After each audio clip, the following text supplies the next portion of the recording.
Hello everyone, welcome back to another video. Today we're going to look at a very impressive DLC. You're probably wondering what route I'm on. Well, I'll get to that in just a minute after I show you the loco. So the loco in question, you've probably guessed it, is the latest, the fantastic 4th game 7F.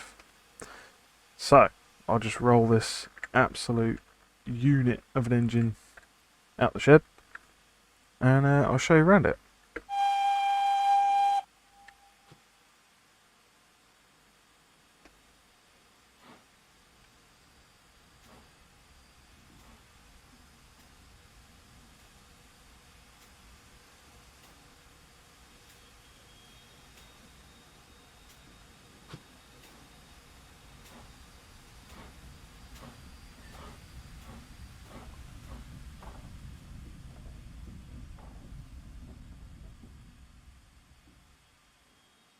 So yes, here you go. The 4th game's 7F, finally released now.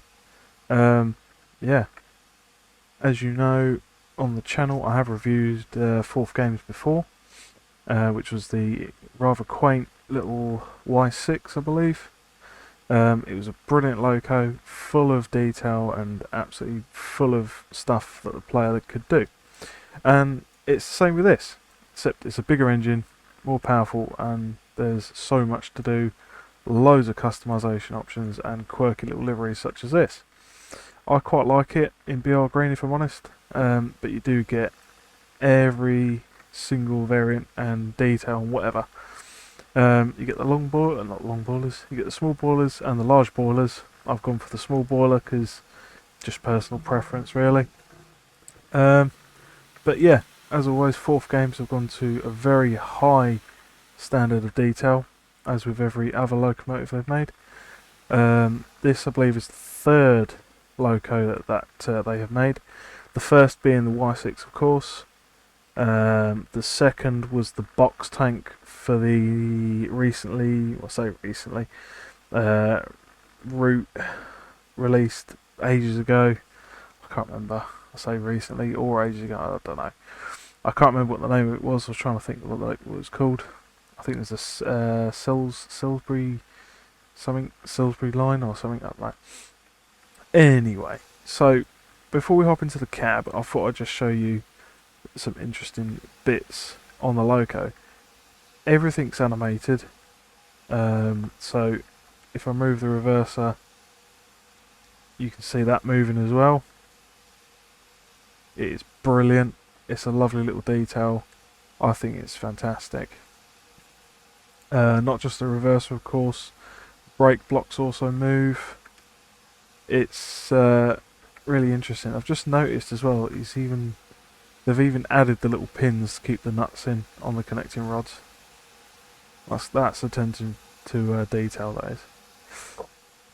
Anyway, into the cab we go. So yes, typical 7F. You got everything you need. Now, when I said that there's lots of stuff the player can do, you can say twiddle that, isolate the valves on that, even have to unlock the windows just to use them. Otherwise, it just does that. You can also fiddle around with the tender, so you can open all of these and do whatever you want. It's brilliant. There is one feature I'm very impressed with, and I spoke to 4th Games, I think last week.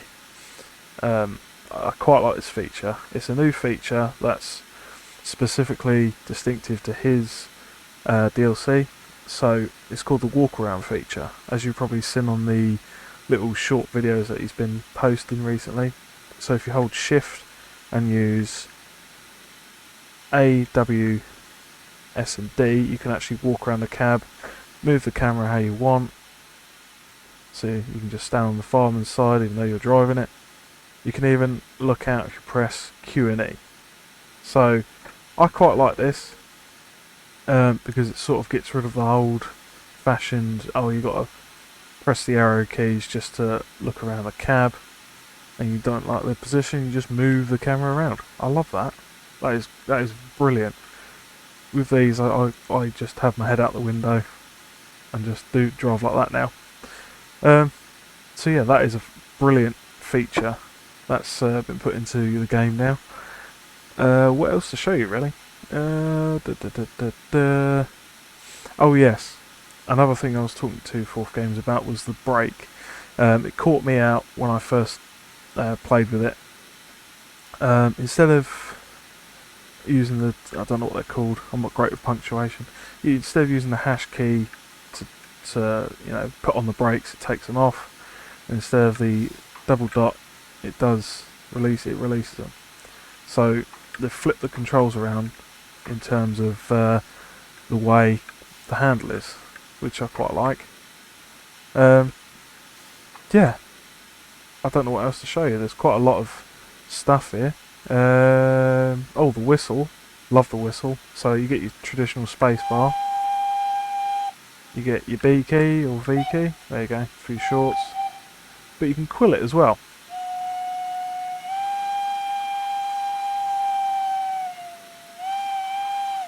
I love that. This locomotive I've been playing a lot with recently. Oh, another feature I like is the animated shovel. Only seen in SLC locomotives until now, but I think Fourth Games has pulled this off quite nicely, as well as everything else like the walk around feature and everything. Anyway, let's stop all this waffle and take a train out on this new line. I'll explain what I've been up to.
So whilst I'm here picking up coaches, I'll explain what route I'm on. So, as you know, every DLC I've reviewed on the Tilbury Valley Railway, a fictional railway set around Sussex and Kent. Um, yeah, I, if I'm honest, I got bored of it. There was a lot of things I liked about it, and there was a lot of things I didn't like about it. So, I thought I'd watch a few videos on how to route build better, as well as get some advice from a few other people in the Discord server that I'm in, and I've been putting these new skills per se to the test. So here we are. This is the Tilbury Valley Line version 2. This is the current yard. This is Tilbury, and something that someone I don't know said to me in another server is that they were getting annoyed about the fact that the original Tilbury line wasn't actually set in Tilbury. Because believe it or not, when I built that line, I didn't know any of the places existed, i.e. Tilbury, Birchwood Junction, Hayes Hall, Bexley Heath, and Latchfield. There was one station I named after myself, and all the stations and names are incorporated into this fictional route. And to stress enough, this is fictional, but the route and the surrounding area, i.e. the DEM data, is actually Tilbury.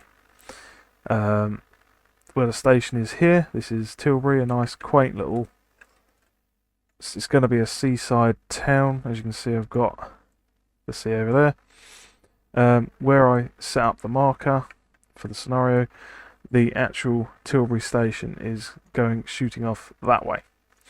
My fictional route is in Tilbury, but it shoots off this way. As always with any route I build, I always go north, head my way either west, east, or come back down to the south.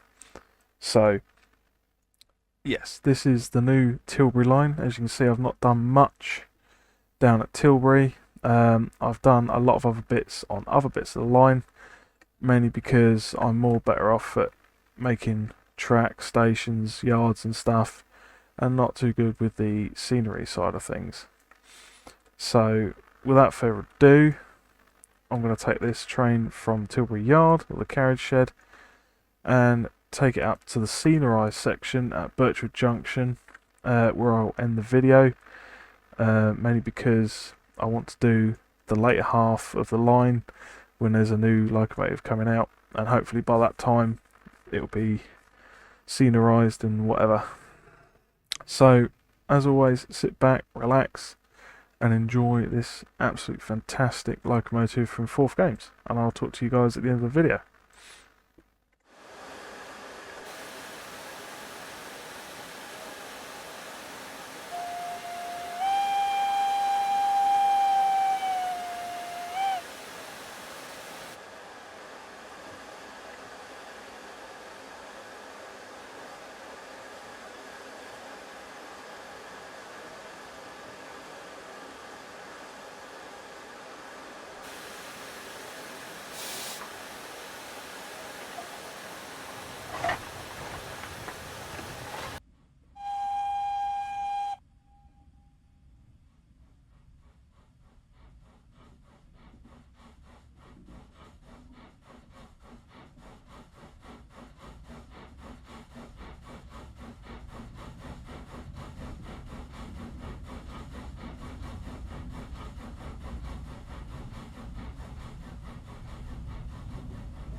So this is the next station on the line, Grange Road. As you remember, it was sort of a small-ish station in a small village. Well, this time I thought I'd change it up a bit. I now have the station away from the village, and the surrounding area is covered with fields, trees, and whatnot. Over here, as you can see, I've done nothing with it yet.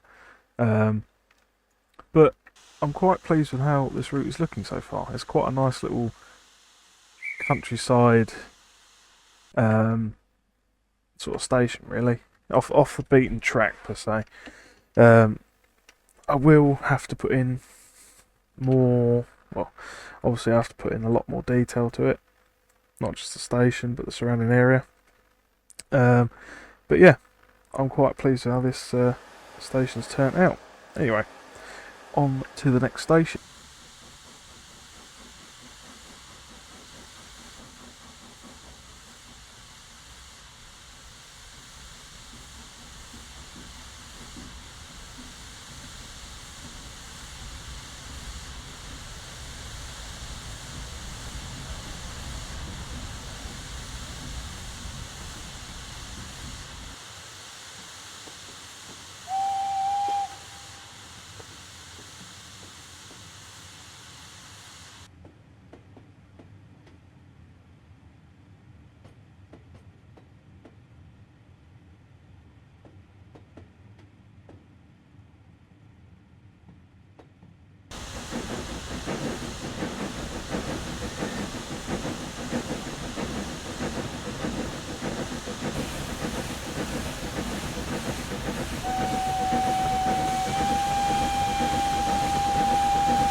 We're currently passing through the new Hayes Hall.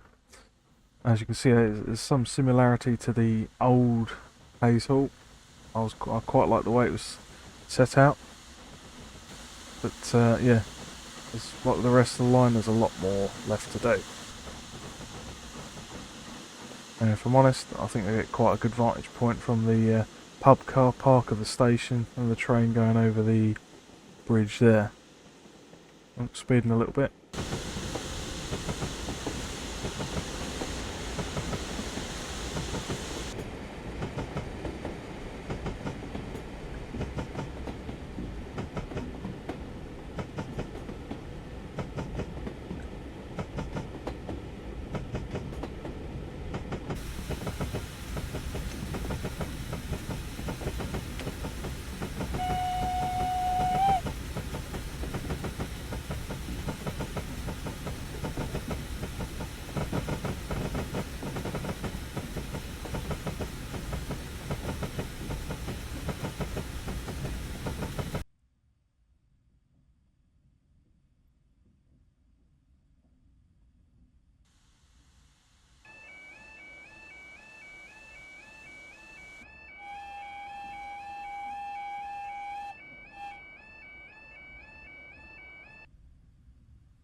So, the next station on the line is Bexley Heath. Now, it was another station along the original Tilbury line that was demolished and been rebuilt by the preservationists, and I again quite like that little setup that I had, so I thought I'd recreate it here, and I'm impressed with the way I've actually pulled it off with this version. I've kept the same buildings and whatnot, even my own personal handmade signs that I've done. But yeah, I don't know if you've noticed, but on the way in we passed the new carriage and wagon works. Now, if you remember, the original carriage and wagon department was at Grange Road. Well, I thought there's not much space to put it there, so I thought I'd push it on further down the line to here at Bexley Heath, where it is nestled in a small-ish industrial estate. Obviously, it's soon to have more units and whatnot, as well as a few more fields there and a few more stuff over here. But yeah, I've used a lot of GAD stuff, West of England type stuff, as well as homemade sort of stuff as well. Like this shed was made by a friend of mine, and the sign as well. And I'm quite impressed with it. And as you probably remember, in the old Tilbury line, I liked the railway to go between two houses, across the road, and into the station, which was right next to a church and an industrial estate. Now, I quite like that because it shows that sort of built-up area where the housing and industrial estate were going to take over the railway line, but thankfully the preservationists got there pretty soon to snap up the land and reinstate the line and what's left of Bexley Heath. So, if I trundle to this side of the station, you can see a nice little pumping station. And now, with this version of the TVR, there is actually a valley kind of thing with a very wide-ish river at the bottom of it. Again, a lot more scenerization to go on here. But I quite like it. And this next section, I'm hoping you'll like, because it is Birchwood Junction with a few added extras. Anyway, and before we leave Bexley Heath, as a thank you to Fourth Games for letting me review this loco, as well as the Y6 when it first came out, I thought I'd plonk down the little narrowboat he's got named after him. Because why the hell not? It's my route, and I'm very grateful to Fourth Games for letting me review his DLCs. Anyway, without further ado,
So here we are at the current end of the line. Well, in terms of scenery as it is, the line does carry on that way to Latchfield and other stations. Um, yeah, I've started on bits and pieces here, but I'll show you around the new not Latchford, Birchwood Junction. So, like the original, again, I've kept with the sort of big junction station where it's got a canopy, main line, but I've rejigged a bit of it. Instead of having the diesel depot and whatnot in the area, I've scrapped that idea and currently finding somewhere else to put it. It might be down at Grange Road, who knows. So yeah, as always, I've got the wagon storage area, but I've got a through line down to here to the Birchwood Junction Permanent Way department. They're going to occupy this whole side here, whilst Network Rail currently own this side. This is going to be third rail, but as you can see, it used to carry on that way past the bridge and join up to the line, but no longer does. Hence why I've got some very interesting looking bridges with disused track on it. But again, this is as far as I've got with it. I won't go too far because I don't want to spoil what's left down the line. But what else to show you? Oh yeah.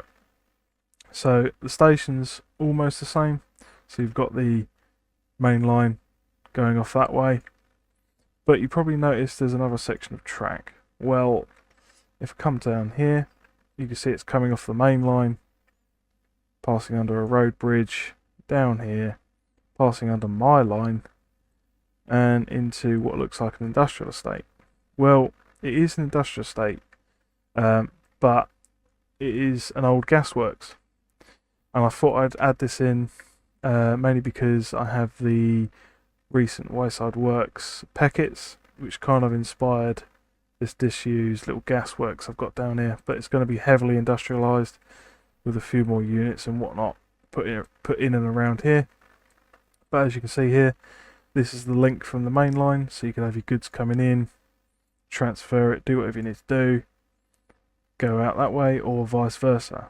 And the line meets up with my railway up here by the bridge, where you can see the old embankment, and yeah, so forth. So yeah, enough about the route and the 7F. What do I honestly think about it? I think it's worth the money. It really is. It's I'm gonna say it. I think this is a lot better than the 7F, the other 7F, shall we say. There's a lot more to do. There's a lot more liveries, customization options, and I'd say it's worth the money as well. But yeah, I love this bit. I love this Loco to bits. I'll be driving it a lot more. And yeah, I'll show you around the manual real quick, and then we'll end the video there. So, here's the manual. A very nice deep shade of purple. I like that. To be fair, I like that colour. It's very nice. In total, there's 25 pages. Not too much, but certainly enough to inform you on how to drive the locomotive. Usual stuff, history, everything, even a bit from Fourth Games himself at the bottom there, I think. Yeah, I won't read the whole thing out to you. If you want to read through the manual, I would advise it on how to drive it, because it's complicated but not too complicated. It's just right for me. A list of all the liveries and different tenders you have. I personally can't tell the difference, but I'm sure Fourth or whoever in the comments will tell me. Apart from the pictures, I just can't tell the difference. It looks the same.